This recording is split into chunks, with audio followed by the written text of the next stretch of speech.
নীলফামারীর ডিমলায় তিস্তা তীরবর্তী শত শত একর জমিতে বালু পড়ে ব্যাহত হচ্ছে কৃষিকাজ।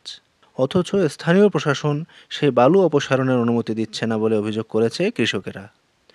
স্থানীয় প্রশাসন জানাচ্ছে, জমির মালিকানা ও মাটি ব্যবস্থাপনা বিষয়ক আইনের পরিপন্থী না হলে কোনো বাধা দেওয়ার ঘটনা নেই। এদিকে কালীগঞ্জ জিরো পয়েন্ট থেকে ব্যারাজ পর্যন্ত তিস্তা তীরবর্তী এলাকায় গত 2 বছর ধরে বন্যাকালীন বালু পড়ায় তা চাষাবাদের জন্য অনুপযোগী হয়ে পড়েছে বলে জানাচ্ছেন ওই এলাকার কৃষকেরা। ছাতনাই কলোনি এলাকার হাওয়া বেগম অবস্থা সম্পূর্ণ ঘরের নারী। শাক কুড়াতে এসেছেন তিস্তার পাড়ে। জানালেন, জমিতে বালু পড়ায় এখন তার ঘরে খাবারে টান পড়েছে। আমার জমিতে বালু পড়ছে, বালু না সরাইলে আমার আবাদ হইতেছে না। আমাদের বাল বাচ্চা অনাহারে না খায়। আমার সম্পদ আছে, আবাদ খাইতে পারি, তাহলে কিভাবে চলবো? আমি তো এটা বালু পড়ছে জন্য আমার আবাদ করা বন্ধ হয়ে আছে, আবাদ করতে পারি না। এটা আমরা পেটে ভাত দিতে পারি না, আবাদ করতে পারি না, অনেক কষ্টের জীবন তখন। এই এলাকার কৃষকদের অভিযোগ, বালুর স্তর সরিয়ে ভূমিকে আবাদযোগ্য করে তুলতে বাধা দিচ্ছে স্থানীয় প্রশাসন। আন্দোলন সংগ্রাম করলেও কেউ শোনেনি তাদের কথা। ফলে পরিবার পরিজন নিয়ে মারাত্মক ভোগান্তিতে রয়েছেন তারা। তাদের দাবি, নিজস্ব জমি থেকে বালু সরিয়ে আবাদযোগ্য করার ব্যবস্থা করা হোক। তো আসলে আমার এই যে এখানে যেটা দেখতে পাচ্ছেন যে আমার মাটি, এই মাটিটা আমি গতবার আমি দেখতে পাচ্ছেন বিভিন্ন সারগুলা দেখা যাচ্ছে, গোড়া দেখা যাচ্ছে। তো বন্যার কারণে হালকা একটু করে বালু পড়ছে।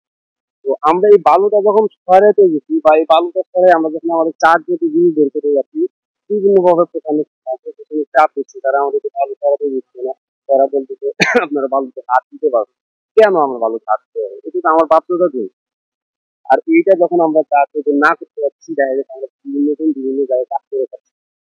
অনেকে ঢাকা আছে, অনেকে বিভিন্ন জায়গায় আছে, যারা সংসারিক স্বভাবের তাড়নায় তারা কিন্তু আজকে বাইরে, যদি এই জমিটা আজকে কাজযোগ্য থাকতো তারা কিন্তু বাইরে থাকতো। আমরা হচ্ছে যে আমরা নদীর বালুর কথা বলতেছি, যে আমাদের যে রেকর্ড সম্পত্তি, আমাদের যে বাপদাদা সম্পত্তি, সেই সম্পত্তিতে হচ্ছে বালু পড়ে গেছে।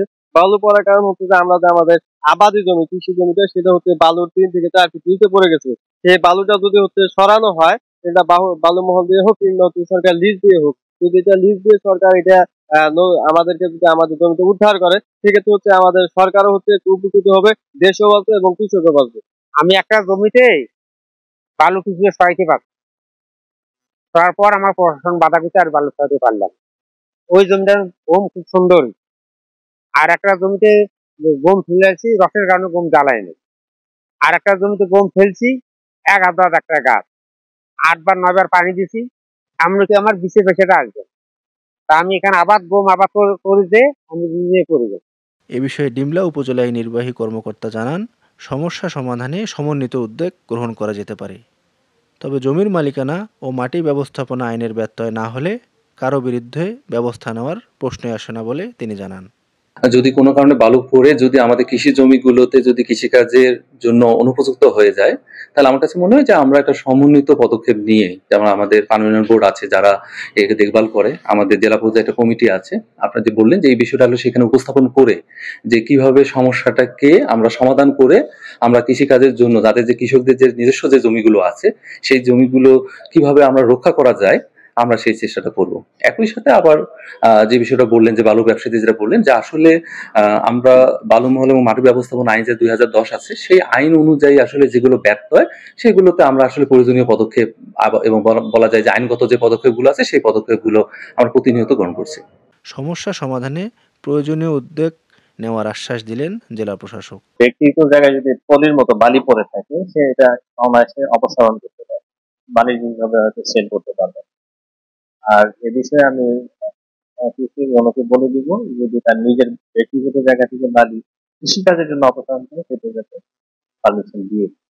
নীলফামারীর ডিমলা অংশে কালীগঞ্জ জিরো পয়েন্ট থেকে ব্যারাজ পর্যন্ত নদীর তীরবর্তী কমপক্ষে 15 বর্গ কিলোমিটার জমিতে 1.5 থেকে 2 ফিট বালু পড়েছে।